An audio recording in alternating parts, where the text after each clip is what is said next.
আসসালামু আলাইকুম, সবাই কেমন আছেন? আশা করি ভালো আছেন। হ্যাঁ বন্ধুরা, আজকে আমরা যে বিষয়টি নিয়ে আলোচনা করব সেটি হচ্ছে আমাদের সাবস। আমরা মাইক্রোসফট ওয়ার্ড ডকুমেন্টে কীভাবে বিভিন্ন রকমের সাবস ব্যবহার করতে পারি সেই বিষয়টি নিয়ে আমি আজকে বিস্তারিত আলোচনা করার চেষ্টা করব। আর আপনারা অবশ্যই জেনে গেছেন আমি ইনসার্ট মেনুর অধীনে ইতিমধ্যে টেবিল এবং পিকচারের ব্যবহারটা কিন্তু আমরা দেখিয়েছি। আর আপনি যদি আমার ওই ভিডিওগুলো দেখে না থাকেন তাহলে অবশ্যই আমার চ্যানেলের প্লেলিস্ট থেকে ভিডিওগুলো দেখে আসতে পারেন।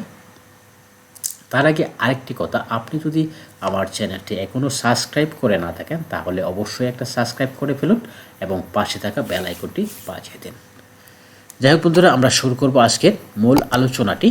তাই চলুন আমরা কিভাবে সাবসের ব্যবহার করব সে বিষয়টা দেখে নিই। আমরা প্রথমেই সাবসেট ব্যবহার করতে চাইলে প্রথমে আমরা চলে যাব ইনসার্ট মেনুতে। কোথায় চলে যাব?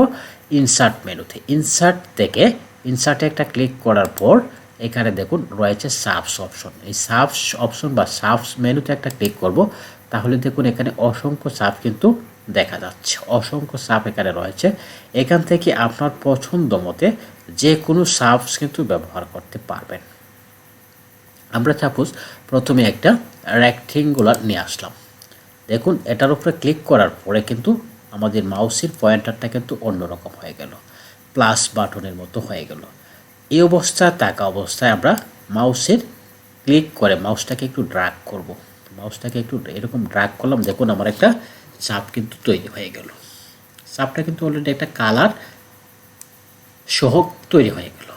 এখন প্রশ্ন হলো, এই কালারটা আমরা চেঞ্জ করতে চাচ্ছি বা রিমুভ করতে চাচ্ছি, তাহলে কিভাবে করব? এখন দেখুন উপরে এখানে সাব স্টাইল অপশনে একটা ABC নামক একটা অপশন রয়েছে। এখানে যদি ক্লিক করি তাহলে দেখুন কালারটা চলে গেল, আমাদের ওই কালারটা কি চলে গেল। এখন দেখুন শুধু রয়েছে বাহিরের দিকে একটা বর্ডার রয়েছে। তাহলে আমরা জেনে নিব এই বাহিরের বর্ডারটাকে কি বলা হয়। বাহিরের বর্ডারটাকে মূলত ইমেজের ভাষা বলা হয় স্ট্রোক কালার বা স্ট্রোক লাইন।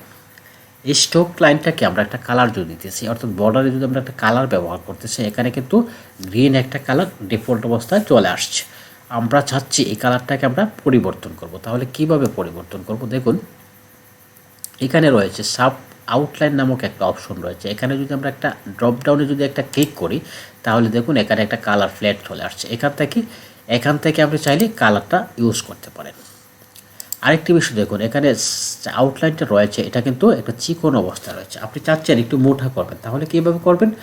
এখন চলে যাব, এটাকে মোটা করতে হলে সাব আউটলাইন অপশনে একটা ক্লিক করবেন। করার পর নিচে থেকে দেখুন এখানে হোয়াইট নামক একটা অপশন রয়েছে। এখানে যাওয়ার পর দেখুন এখানে বিভিন্ন রকমের সাইজ রয়েছে বর্ডারের। এই সাইজগুলোতে ক্লিক করার পর কিন্তু এখানে একটু মোটা বা চিকন করা যাবে খুব সহজেই। তারপরে আসুন ভিতরে একটা কালার কীভাবে ব্যবহার করবেন আপনার পছন্দ অনুযায়ী। ভিতরে কালারটা ব্যবহার করতে হলে আমরা চলে যাব উপরে সাব ফিল অপশনে। সাব ফিল অপশনের ড্রপডাউনে একটা ক্লিক করার পর দেখুন এখানে আরও অসংখ্য কালার চলে আসছে। এখান থেকে চাইলে আপনি বিভিন্ন রকমের কালার ইউজ করতে পারেন।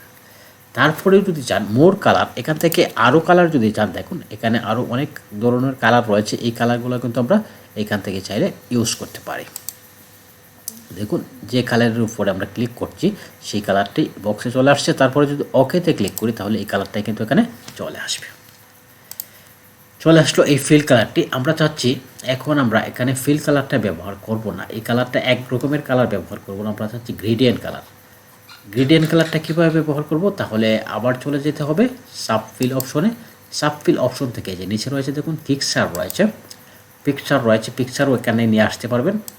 তারপরে এখান থেকে নিয়ে আসতে পারবেন গ্রেডিয়েন্ট কালার। এরকম গ্রেডিয়েন্ট কোথাও হালকা, মাঝখানে হালকা বা উপরে হালকা, নিচে গাঢ়, এরকম কালার নিয়ে আসতে পারবেন। এরকম মাঝখানে একটু কালোর মতো রয়েছে, এরকম নিয়ে আসতে পারবেন। এই কালারগুলো কিন্তু আমরা এখানে ব্যবহার করতে পারবো। আমরা যদি চাই টেক্সাস কালারটা ব্যবহার করব, এটা কীরকম ব্যবহার করবো? দেখুন চমৎকার কিছু কালার এখানে রয়েছে। এখান থেকে টেক্সচার কালারটা এরকম ব্যবহার করা যাবে। দেখুন আমি যে টেক্সচারটা উপরে কার্সারটা দিচ্ছি সেই কালারটাই কিন্তু আমার এখানে চলে আসছে। এরকমভাবে আমরা এখানে টেক্সচার কালারটা নিয়ে আসলাম, এই কালারটা নিয়ে আসলাম। দেখুন খুব চমৎকার একটা শেপ কিন্তু আমরা তৈরি করে ফেললাম। এখন এটাকে ইচ্ছা করলে আপনি এখানে ধরে যে মুভ টুলের মতো একটা অপশন কিন্তু চলে আসছে। আমি যখন সাফের উপরে মাউসের কার্সারটা রেখেছি, তখন একটা মুভ টুল চলে আসছে। এখন আপনি মাউস ড্র্যাগ করে যে কোনো জায়গায় এটাকে স্থাপন করতে পারবেন, যে কোনো জায়গায় নিতে পারবেন। এছাড়াও এখানে পজিশন রয়েছে, পজিশন থেকে আপনি চাইলে, আমরা ইমেজের ক্লাসে কিন্তু এটা দেখিয়েছিলাম, এইভাবে কিন্তু আপনি যে কোনো জায়গায় এটাকে সেট করতে পারবেন। তারপরে আমরা আরেকটি সাব নিয়ে আসবো, নিয়ে আসার পর আমরা আরও কিছু ব্যবহার দেখবো। আমরা একটা বৃত্ত নিয়ে আসবো। দেখুন বৃত্তটা নিয়ে আসলাম, সেম প্লাসের মতো হয়ে গেছে। আমি টান দিলাম, দেখুন এখন কিন্তু বৃত্তটা কিন্তু সঠিকভাবে হচ্ছে না, চ্যাপ্টা বা মুঠা বা লম্বা হয়ে যাচ্ছে। তাহলে কি করব, আমি ব্যাকে চলে যাচ্ছি। কীভাবে আমরা অ্যাকুরেটলি একটা বৃত্ত ক্রিয়েট করব সেই বিষয়টা একটু লক্ষ্য করুন। ইনসার্টে চলে যাব, তারপর সাবস থেকে একটা বৃত্তর উপরে একটা ক্লিক করলাম। ক্লিক করার পরে আমরা কিবোর্ডের শিফট কি চাপ দেব, কিবোর্ডের শিফট কি চেপে ধরে যদি আমি মাউসটা ড্র্যাগ করে, দেখুন এখন কিন্তু একদম অ্যাকুরেট একটা বৃত্ত কিন্তু ক্রিয়েট হয়ে গেল। এই বৃত্তর ভিতরে কিন্তু আপনি এখানে আউটলাইন কালার বা ফিল কালারটা ব্যবহার করতে পারেন। আমি একটা ফিল কালার ব্যবহার করলাম, যেমন ধরুন আমি একটা এরকম একটা কালার ব্যবহার করলাম, অ্যালো কালারটা ব্যবহার করলাম। তারপরে এটার একটা আউটলাইন ব্যবহার করে দিলাম, আউটলাইনটা ব্যবহার করব, একটা সবুজ একটা আউটলাইন ব্যবহার করলাম, এবং এই আউটলাইনটাকে আমি একটু মোটা করে দিলাম, এখানে এতটুকু মোটা করলাম। এখন এই যে বৃত্তটা রয়েছে, এই বৃত্তটার উপরে আমরা কিছু ইফেক্ট ব্যবহার করব বা শেডো ব্যবহার করব। কীভাবে করব, দেখুন এখানে দেখুন রয়েছে সাফ ইফেক্ট নামক একটা অপশন রয়েছে। এই সাফ ইফেক্ট অপশন থেকে আমরা এই ড্রপডাউনে যদি ক্লিক করি, তাহলে দেখুন এখানের বিভিন্ন রকমের ইফেক্ট কিন্তু রয়েছে। এখান থেকে চাইলে আপনি এই ইফেক্টগুলো ব্যবহার করতে পারেন। দেখুন আমি যে ইফেক্টের উপরে মাউসের কার্সারটা নিচ্ছি, সেই ইফেক্টটাই কিন্তু এখানে এরকম হয়ে যাচ্ছে, এরকম কিন্তু হয়ে যাচ্ছে। আমি যদি এটা ব্যবহার করি, এরকম হয়ে যাচ্ছে, দেখুন এরকম হয়ে যাচ্ছে, এরকম হয়ে যাচ্ছে। তারপরে শেডো আছে, আরও অনেক ধরনের এখানে কিন্তু বিভিন্ন রকমের কি রয়েছে, স্টাইল রয়েছে। এখান থেকে চাইলে আপনি এই প্রত্যেকটা স্টাইল কিন্তু আমরা ইচ্ছা করলে ব্যবহার করতে পারি। তাই আমরা প্রথমে একটা ইউজ করব, এটাকে যদি আমরা ইউজ করি, দেখুন এখন কিন্তু একটা কয়েনের মতো হয়ে গেছে। আমাদের চাপটা ছিল প্রথম বৃত্ত, এখন কিন্তু একটা কয়েনের মতো দেখাচ্ছে। এখন চাইলে এটাকে আরও স্টাইল করতে পারবেন। দেখুন এই কয়েনটাকে যদি আমরা একটা চাকার মতো বানিয়ে ফেলি, দেখুন একটা পুরো একটা চাকা হয়ে গেল। এরকম টেনে কিন্তু আরও ডিজাইন করা যায়। আমরা চাইলে এইরকমভাবে বিভিন্ন রকমের স্টাইল কিন্তু ব্যবহার করতে পারি। আরও রয়েছে কিন্তু আরও সহজভাবে, এখানে দেখুন রয়েছে বেশ কিছু আউটলাইন কালার রয়েছে, এবং এখানে আরেকটা অপশন কিন্তু চালু হয়ে গেছে, পিকচার টোল। যেহেতু এটা আমরা একটা টেক্সচার কালার নিয়ে আসলাম, এই জন্য এখানে একটা পিকচার টোল অপশন অ্যাক্টিভ হয়ে গেল। এখান থেকে চাইলে আপনি কি করতে পারেন, এই যে পিকচার টোলটা রয়েছে, এটাকে চাইলে এখান থেকে আরও বিভিন্ন রকমের ইফেক্ট কিন্তু ব্যবহার করতে পারেন। যাই হোক, আমরা এখন দেখব কিভাবে আমরা এই সাবশের ভিতরে বা উপরে আমরা লিখতে পারি, একটা টেক্সট কীভাবে অ্যাড করতে পারি সে বিষয়টা আমরা দেখব। তাহলে এখানে যদি লেখেন বা ওই সাবসের উপরে আমরা একটা লিখছি বা একটা টেক্সট অ্যাড করব, কীভাবে করব, এখান থেকে চাইলে ফরম্যাটে ক্লিক করবেন। ফরম্যাটে ক্লিক করার পরে এখানে তাকে চাইলে এই যে এখানে দেখুন টেক্সট বক্স নামক একটা অপশন রয়েছে, টেক্সট বক্সের উপরে ক্লিক করে কিন্তু আমরা এখানে লিখতে পারি। অথবা আরেকটি সিস্টেম হচ্ছে সাবসের উপরে থাকা অবস্থায় রাইট বাটন, মাউসের রাইট বাটনে একটা ক্লিক করবেন। ক্লিক করার পর দেখুন এখানে রয়েছে কি অ্যাড টেক্সট বাটনটা এখানেও রয়েছে। এই অ্যাড টেক্সটের উপরে যদি আমরা ক্লিক করি, তাহলে দেখুন এখানে কার্সারটা বসে গেল। এখন যদি কিছু লেখি, কার্সারটা এখানে থাকা অবস্থায় যদি কিছু লেখি, তাহলে কিন্তু এখানে লেখা হবে। সাপোজ আমি এখানে লিখব, কি লিখব, আমি লিখলাম লার্নিং বিডি ইনস্টিটিউট। দেখুন লেখাটা কিন্তু হয়ে গেল। এখন এই টেক্সটটাকে যদি আমরা একটু কালারফুল করতে চাই, তাহলে দেখুন এখান থেকে এটাকে টেক্সটটাকে সিলেক্ট করার পর এখানে কিছু স্টাইল রয়েছে, দেখুন ডিফল্ট কিছু স্টাইল রয়েছে, এখান থেকে আমরা এই স্টাইলগুলো কিন্তু ইউজ করতে পারি। এছাড়াও এর ড্রপডাউনে যদি ক্লিক করি, আরও কিছু ইফেক্ট এখানে রয়েছে, এই ইফেক্টগুলো আমরা এখানে চাইলে টেক্সটে ব্যবহার করতে পারি।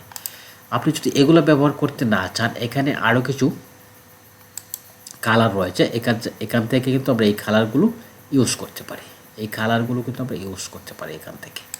আমরা এটা ইউজ করলাম। তারপর দেখুন এখন আমি চাচ্ছি এই টেক্সটটাকে একটু বড় করব কীভাবে?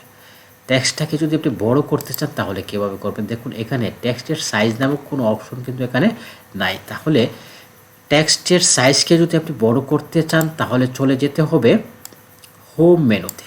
কোথায়? হোম মেনুতে চলে যাব। এখান থেকে চাইলে আপনি টেক্সটের সাইজটা বড় করে দিতে পারেন, ছোট করে দিতে পারেন, এরকমভাবে বড় করতে পারেন।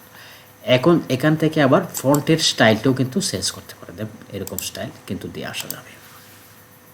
এরকম স্টাইলটা আমি এখানে রাখলাম। রাখার পর এখন প্রশ্ন হলো, আমরা টেক্সট অ্যাড করলাম, বর্ডার অ্যাড করলাম এবং ফিল কালার আমরা চেঞ্জ করে দেখলাম। এখন প্রশ্ন হলো, আমাদের কোনো একটা ফিল কালার ইউজ করলাম, করার পরে আমাদের এই ফিল কালারটি প্রয়োজন নেই। আমরা কী করব? ফিল কালারটাকে রিমুভ করব। কীভাবে রিমুভ করব? দেখুন আমি সাপোজ এই সাবসের উপরে ক্লিক করলাম, ক্লিক করার পর ফরম্যাট মেনুতে ক্লিক করলাম, ক্লিক করার পর দেখুন এখানে সাব ফিলে ড্রপডাউনে একটা ক্লিক করার পর এখানে দেখুন নো ফিল নামক একটা অপশন রয়েছে। নো ফিলে ক্লিক করার পর কিন্তু আমাদের কি সাবটা চলে যাবে। এখানে দেখুন নো ফিলে যখন আমি নিচ্ছি, কার্সারটা নিচ্ছি, তখন পুরো সাবটাই কিন্তু আমার চলে যাচ্ছে। কেন চলে যাচ্ছে? যেহেতু এটার মধ্যে এখন বিভিন্ন ইফেক্ট ব্যবহার করা হয়েছে, এই জন্য পুরোটাই কিন্তু চলে যাচ্ছে। আমরা যদি আরেকটা সাব নিয়ে আসি তাহলে এখান থেকে আরেকটা সাব আমরা নিয়ে আসলাম, সাপোজ এটা নিয়ে আসলাম। দেখুন এই সাবটা এখানে ইউজ করলাম, এখানে কিন্তু একটা কালার চলে আসছে। এখন নো ফিল করবো কীভাবে বা কালারটাকে আমরা উঠিয়ে দেবো কীভাবে? দেখুন এখান থেকে আমরা চলে যাব সাব ফিল অপশনে, এখান থেকে নো কালার করে দেবো। দেখুন কালারটা কিন্তু ভিতরের কালারটা কিন্তু আমার আর থাকলো না, চলে গেল। এইভাবে চাইলে আমরা বিভিন্ন রকমের সাবস ব্যবহার করতে পারি। সাবসগুলো সাধারণত আমাদের কোথায় ব্যবহার করতে হয়? বিভিন্ন রকমের টেক্সটের হেডলাইনে বা বিভিন্ন রকমের কোম্পানির প্রোফাইলে কিন্তু আমরা এরকম সাবস ব্যবহার করে থাকি। এবং বিভিন্ন রকমের টেক্সটের হাইলাইটস কিছু যে টপিকগুলো রয়েছে, এই টপিকগুলোতে আমরা কী করি? এরকম বিভিন্ন রকমের ইফেক্টেবল সাবস ব্যবহার করে থাকি। যাই হোক, বিষয়গুলো আশা করি বুঝতে পেরেছেন। আমার যতটুকু সম্ভব সহজভাবে বোঝানোর চেষ্টা করেছি।